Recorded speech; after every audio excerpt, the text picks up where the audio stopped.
Hello everyone, welcome back to my channel. Today we are going to start the last important one topic of the third unit, that is income and employment. What are our topics? Problems of deficient demand and excess demand. बेटा previous 6 parts में previous 6 lectures में आपको मैंने discuss किया था, आपको मैंने explain किया था कि हमारे इंपॉर्टेंट टॉपिक्स कौन से हैं, कितने मार्क्स में आ सकते हैं. उसी तरीके से आज जो हम टॉपिक्स कर रहे हैं, these are the very important topics children for 6 marks. Excess या डेफिशिएंट डिमांड में से एक क्वेश्चन आपका 6 मार्क्स में एग्जाम में आ सकता है.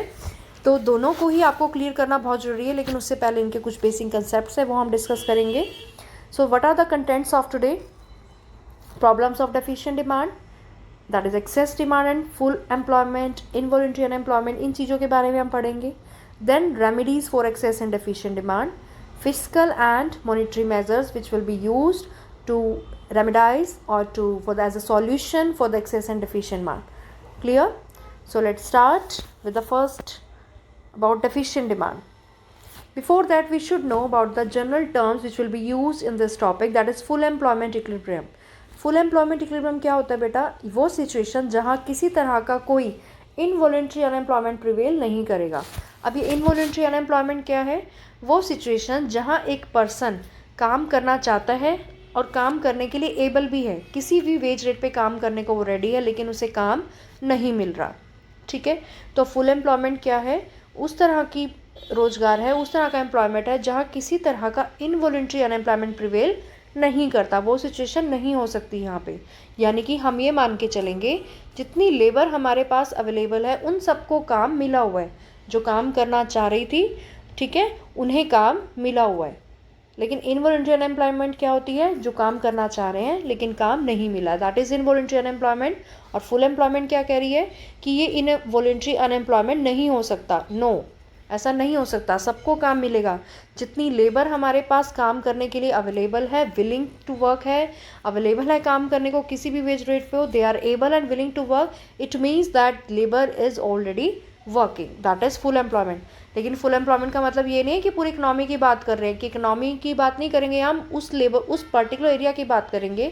इकोनॉमिक्स नहीं कह रहे, इकोनॉमी, पर्टिकुलर इकोनॉमी की बात करूँ तो वहाँ की बात कर रहे हैं हम कि वहाँ एम्प्लॉयमेंट लेवल फुल है, कि जितनी लेबर उस पर्टिकुलर एरिया से बिलोंग करती है उन्हें काम मिला हुआ है. पूरी इकोनॉमिक्स के पॉइंट ऑफ व्यू से नहीं कह रही मैं कि हाँ पूरे कंट्री में मैं कह रही हूँ फुल एम्प्लॉयमेंट है, कोई बेरोजगारी है ही नहीं, पॉवर्टी खत्म कर दी हमने. नहीं नहीं, ऐसा नहीं कह रहे हम सिर्फ इतना कह रहे हैं कि जहाँ की बात हम पर्टिकुलर एरिया की बात करें तो वहाँ फुल एम्प्लॉयमेंट एग्जिस्ट कर रहा है. तो फुल एम्प्लॉयमेंट लेवल क्या है? That level of income which is the income where all factors of production are fully employed in the production process. अभी बताया मैंने आपको कि हम ये मान के चल रहे हैं कि जो लेबर हमारे पास काम करने के लिए अवेलेबल है वो पूरी तरह से काम कर रही है. तो फुल एम्प्लॉयमेंट इक्विलिब्रियम लेवल कौन सा होगा? जहाँ AS/AD के इक्वल होगा, यानी एग्रीगेट सप्लाई एग्रीगेट डिमांड की इक्वल हो जाएगी, वहाँ हमारी इकोनॉमी इक्विलिब्रियम में होगी. तो हमारे दो केसेस होते हैं बेटा, जब हमारी एग्रीगेट सप्लाई एग्रीगेट डिमांड से ग्रेटर हो, कॉरस्पॉन्डिंग टू फुल एम्प्लॉयमेंट. जब हमारी एग्रीगेट सप्लाई एग्रीगेट डिमांड से ज़्यादा होगी, यानी डिमांड कम हो रही है, सप्लाई ज़्यादा है, यानी डिमांड कम है, तो that is the case of deficient demand. Clear? ये किस लिए हो रही है? क्योंकि यहाँ पर demand is not enough in the market. Market के अंदर डिमांड कम है, तो हमारी लेबर जो है अनएम्प्लॉयड रहेगी. हमने पीछे कंसेप्ट में किया था कि अगर डिमांड कम होगी तो प्रोडक्शन रुक जाएगी, जिससे कि बेरोजगारी बढ़ेगी, अनएम्प्लॉयमेंट बढ़ेगा, इनकम लेस हो जाएगी. तो ये that is the case of deficient demand. In short मैं अभी आपके साथ डिस्कस कर रही हूँ. सेकंड केस है हमारा when aggregate supply is less than aggregate demand, यानी डिमांड ज़्यादा एग्रीगेट सप्लाई कम है. अब डिमांड ज़्यादा है तो प्रोडक्शन बढ़ेगी, correspond to full employment level क्या हो जाएगा? जब डिमांड बढ़ेगी तो प्रोडक्शन बढ़ेगी, प्रोडक्शन बढ़ेगी, एम्प्लॉयमेंट जनरेट होगा, इनकम जनरेट होगी. ठीक है, तो उससे क्या क्रिएट होगी? मार्केट में क्या राइज हो जाएगी? एक्सेस डिमांड सिचुएशन राइज हो जाएगी मार्केट के अंदर. So these are the two situations we have to discuss today. The first one is deficient demand. हम फर्स्ट सिचुएशन से डिस्कस करते हैं. डेफिशिएंट डिमांड क्या है बेटा? इसके अंदर हम क्या बताएंगे? सबसे पहले deficient demand is a situation with where aggregate supply is less than aggregate demand. Where aggregate supply is less than aggregate demand, this situation is deficient demand. So when aggregate demand is less than aggregate supply at full employment, it is a situation of deficient demand. And equilibrium level is that the equilibrium level is less than the full employment level. Deficient demand के case में हमारा जो equilibrium level होगा वो full employment level से नीचे रहेगा। Clear? यानी कि अंडर एम्प्लॉयमेंट इक्विलिब्रियम को पुश करेगा। कहाँ वो शो करेगा? अंडर एम्प्लॉयमेंट इक्विलिब्रियम लेवल को शो करेगा।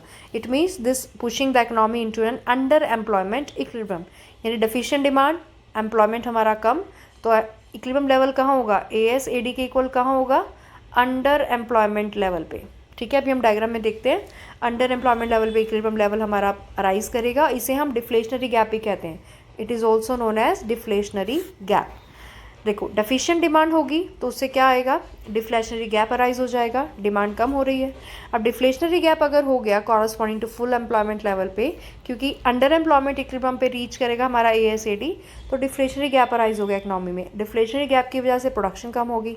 अब प्रोडक्शन अगर कम होगी तो आउटपुट कम आ गया, एम्प्लॉयमेंट गिरेगा, इनकम भी घटेंगी हमारी, तो इससे हमारी इकोनॉमी अंडर एम्प्लॉयमेंट इक्विलिब्रियम में शिफ्ट हो जाएगी, क्योंकि हम रोज़गार पूरा नहीं दे पा रहे, बेरोज़गारी है हमारे पास, अभी हमारी लेबर अंडर एम्प्लॉयड है, हम उसे और काम दे सकते हैं।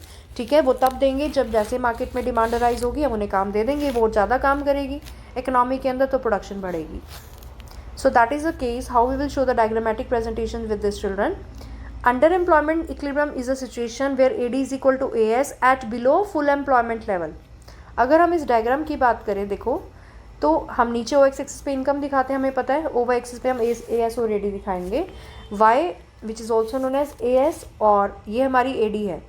ठीक है, AD is a straight linear curve due to the addition of C and I। अब हमारे पास ये जो डायग्राम है बेटा, इसमें देखो आप ध्यान से,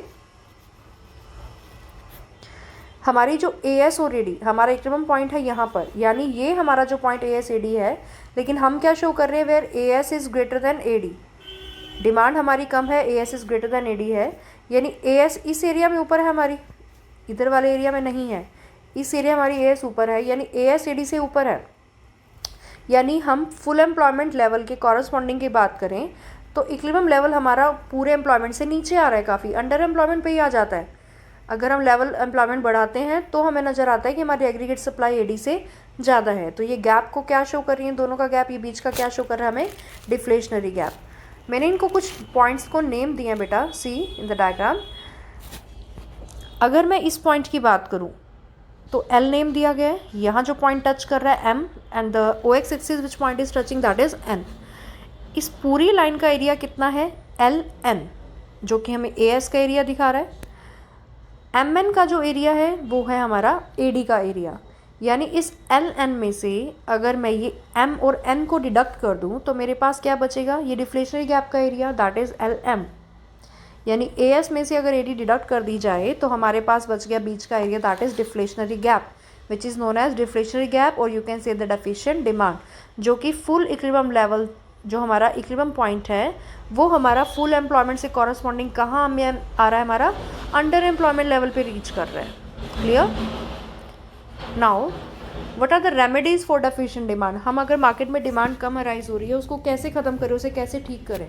सो there are certain physical and monetary measures children. Physical measures are increase in government expenditure. अगर गवर्नमेंट अपना एक्सपेंडिचर बढ़ा दे, गवर्नमेंट अपना खर्चा बढ़ा दे, हमने गवर्नमेंट बजट में पढ़ा है कि अगर गवर्नमेंट अपना एक्सपेंडिचर बढ़ा देती है, मार्केट में कंजप्शन एक्सपेंडिचर रेज कर देती है, तो डिमांड को हम बढ़ा सकते हैं। या गवर्नमेंट टैक्स रेट्स को कम कर दे तो लोगों की डिस्पोजेबल इनकम बढ़ जाएगी।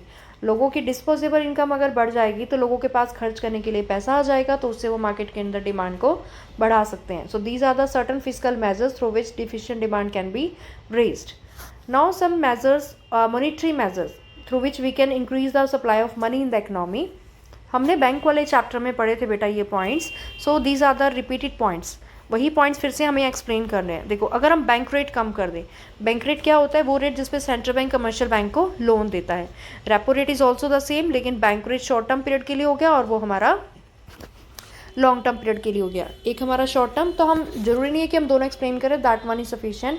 रिड्यूस बैंक रेट, अगर हम बैंक रेट्स को कम कर दें, बैंक रेट कम होगा तो क्या होगा? सेंट्रल बैंक कमर्शियल बैंक को लोन देता है, अगर बैंक रेट कम कर दिया तो लोन क्या लिया जाएगा? ज़्यादा ले सकते हैं हम लोग, डिमांड बढ़ा सकते हैं, इकोनॉमी के अंदर पैसा आ जाएगा।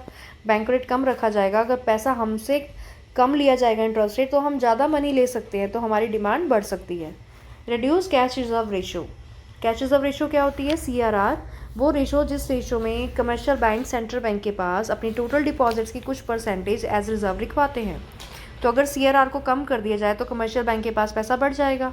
इसी तरीके से SLR को भी रिड्यूस कर दो। अब स्टैच्यूटरी लिक्विडिटी रेशो क्या होती है?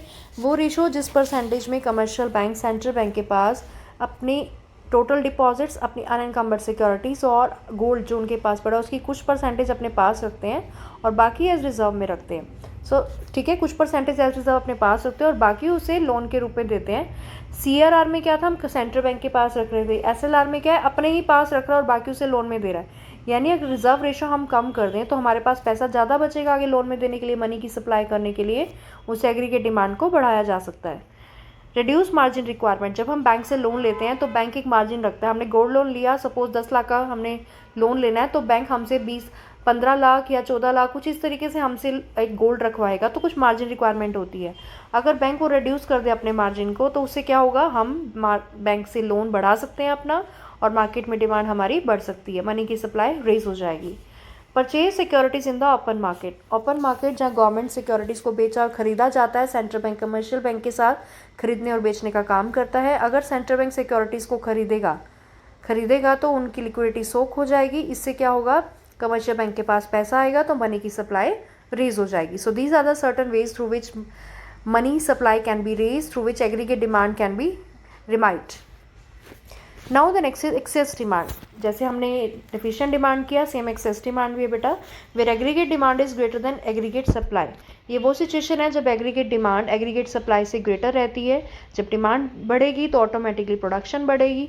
जो पहले वाला माल हम वो मार्केट में पहले निकाल देंगे, उसके बाद फिर से एम्प्लॉयमेंट लेवल रेज हो जाएगा, लेबर को काम मिलने लगेगा, इनकम जनरेट होंगी, सेविंग इन्वेस्टमेंट्स रेज होंगी। सो इक्विलिब्रियम लेवल कहाँ रीच करेगा, more than full employment level. अभी हम देखते हैं कैसे। Demand give rise to an inflationary gap. What kind of demand give rise to an inflationary gap? Excess demand. Excess demand gives rise to an inflationary gap, क्योंकि demand ज़्यादा बढ़ेगी, price level rise होगा, price level rise होगा तो inflationary gap बढ़ेगा, market में inflation rise हो जाएगी। So it cause rise in the general price level और you can say inflation. Now where AD is greater than AS it cause demand pull inflation. इसे कैसी inflation कहते हैं हम, डिमांड पुल, क्योंकि डिमांड की वजह से इन्फ्लेशन मार्केट में राइज हो रही है, प्राइस की वजह से नहीं हुई, डिमांड की वजह से इन्फ्लेशन आ रही है। So it is known as demand pull inflation. अब इन्फ्लेशन गैप का एरिया कैसे निकाले, डायग्राम वही सेम का सेम है बेटा हमारा। हमें पता है ASAD कहाँ हमने ड्रॉ की है, that is the equilibrium point. अब ये इक्विलिब्रियम पॉइंट हमारा एक्सेस एम्प्लॉयमेंट लेवल से कैसे हमारा शो कर रहा है, देखते हैं। हमारा जो corresponding to full employment level है, हमारी इन्फ्लेशनरी गैप किसको शो कर रहा है बेटा, एक्सेस एम्प्लॉयमेंट को। फुल एम्प्लॉयमेंट से बाहर जा रहा है हमारा। देखो इन्फ्लेशनरी गैप हमारा बाहर कैसे आ रहा है। अब यहाँ हमारा AD का एरिया है, AS हमारी नीचे है, तो ये सेंट्रल पोर्शन हमारा किसका हो गया, इन्फ्लेशनरी गैप। या मैं कहूँ पूरा AD का एरिया हमारा LN है और AS का एरिया कहा जाए तो MN का एरिया है, और रिमेनिंग एल्स बचा हुआ एरिया किसका आ गया बेटा हमारा LM, that is inflationary gap. तो inflationary gap is the amount by which the actual aggregate demand exceeds the aggregate level of demand. Clear? I repeat, inflationary gap is the amount by which the actual aggregate demand exceeds the level of aggregate demand required to establish the full employment equilibrium. Full employment equilibrium level के opposite जो हमारे inflationary gap show कर रहा है वो किसके opposite दिखा रहा है, excess employment में दिखा रहा है। So it is a situation of excess employment. अब excess demand से क्या arise हो रहा है बेटा, देखो explanation के लिए। excess demand की वजह से production market में arise होगी।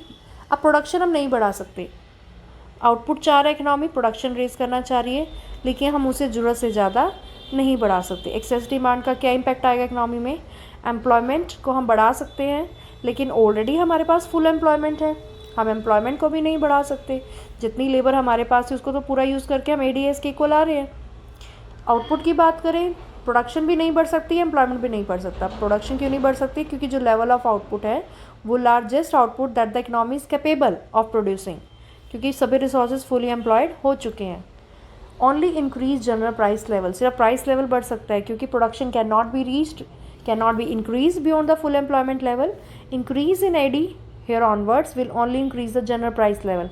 अगर AD उसके बाद भी बढ़ती जा रही है हमारी रेज हो रही है, इट मीन्स कि हमारा प्राइस लेवल बढ़ रहा है। अब देखो हमारी AD बढ़ रही थी, एडी हमारी बढ़ती चली जा रही है इक्विलिब्रियम लेवल के बाद भी। इसका इक्विलिब्रियम लेवल के बाद भी बढ़ना मीन्स हमारा आउटपुट नहीं रेज कर सकते, एम्प्लॉयमेंट नहीं बढ़ सकते, लेकिन प्रोडक्ट हमारे महंगे हो जाएंगे, लेबर हमारी महंगी हो जाएगी, वेज प्राइस पैरेलल आ जाएगा इकोनॉमी के अंदर। लेबर कहेगी अगर आप प्रोडक्ट का प्राइस महंगा करो तो हमें लेबर ज़्यादा दो, लेबर को ज़्यादा दे रहे हो तो प्रोडक्ट का प्राइस आप ऑब्वियसली मार्केट से ज़्यादा लोगे प्रॉफिट कमाने के लिए, तो इससे मार्केट के अंदर वेज प्राइस पैरेलल भी आ जाएगा। तो इससे इनकम बढ़ेंगी और इन्फ्लेशन किसकी वजह से, इन्फ्लेशन की वजह से। Wage price parallel, inflationary gap किसकी वजह से आ रहा है, डिमांड के बढ़ने की वजह से। तो अब इसके लिए हम क्या रेमेडीज़ लें, same physical measures and monetary measures, वही पॉइंट अपोजिट हो जाएंगे।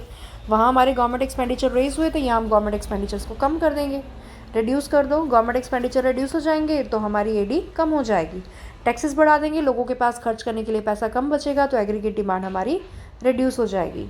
अब कुछ मॉनेटरी मेजर्स की बात करें, बैंक रेट को रेज कर दो तो डिमांड कम होने लगेगी, मार्केट में मनी की सप्लाई कम हो जाएगी।